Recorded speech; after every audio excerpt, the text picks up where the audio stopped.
Kevin Costner is presently experiencing immense popularity, and criticism in a way, for his outstanding contribution to the Western genre, but he is also immensely well known for his roles in some of the greatest action thrillers ever made. One of these was Tony Scott's 1990 thriller action film Revenge, though some would contest that it is even remotely excellent. The picture felt like a darker version of the 1986 masterpiece Top Gun, despite receiving mixed reviews from critics and fans alike.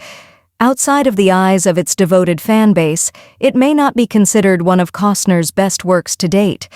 Not only that, but it also served as the inspiration for True Romance, a crime romance released in 1993 and often considered to be Quentin Tarantino's best film. A more somber rendition of Top Gun is Kevin Costner's Vengeance. Although it wasn't Kevin Costner's typical kind of film, the one he embarked on back in 1990 was an intriguing piece of work.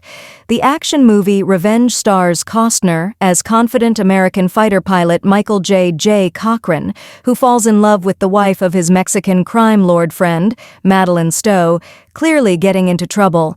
Mixed reviews were given to this movie, and its box office performance didn't even allow it to recoup its budget. However, that didn't stop many from thinking of it as a more sinister take on Top Gun.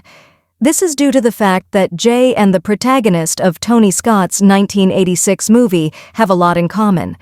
The protagonist is described by one of his superiors in the movie's opening lines as follows: "Your ego, son, is writing checks that your body is unable to cash."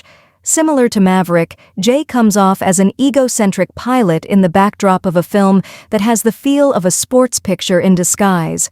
He pursues his love and passion relationship with his friend's wife in spite of loud warning signs that are screaming in his head. Naturally, neither Costner's character nor Stowe's Mireille fare well when he ignores all of the warnings given to him. However, there were also distinctions between them despite all of these personality similarities.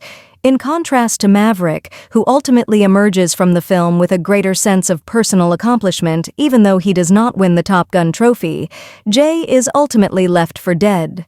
This could be attributed to Scott's moral obligation to have permitted Maverick's recklessness to be justified in his previous film. Having said all of this, the movie didn't think twice about casting its lead as a bold but ultimately tragic Maverick, whose tale only grows more tragic the closer he gets to the point at which he allows love and lust to control him. However, despite this film's negative reviews, Quentin Tarantino used it as inspiration for some of his best films. How True Romance was inspired by this darker version of Top Gun. The 1990 movie has a dismal 30% critical rating on Rotten Tomatoes alone and a 54% audience score on the popcorn meter. Nevertheless, Tarantino belonged to the group of fans who genuinely enjoyed the film for its grim perspective. Not only that, but the director acknowledged that Scott was chosen to direct True Romance for precisely the same reason. In a 2003 interview with the Tampa Bay Times, the filmmaker of Inglourious Basterds said as much: "I love that movie so much. To be more precise, that's why I encouraged Tony to direct True Romance and worked hard to make it happen. I said to myself, I want the guy who did Revenge to direct my film." After that, Tony Scott was brought in to temper Tarantino's 1993 crime romance. The rest is history, as the movie went on to become a huge critical hit, earning a stunning 93% rating on Rotten Tomatoes based on both user and reviewer reviews. The masterwork is currently regarded as one of Tarantino and Scott's greatest creations ever.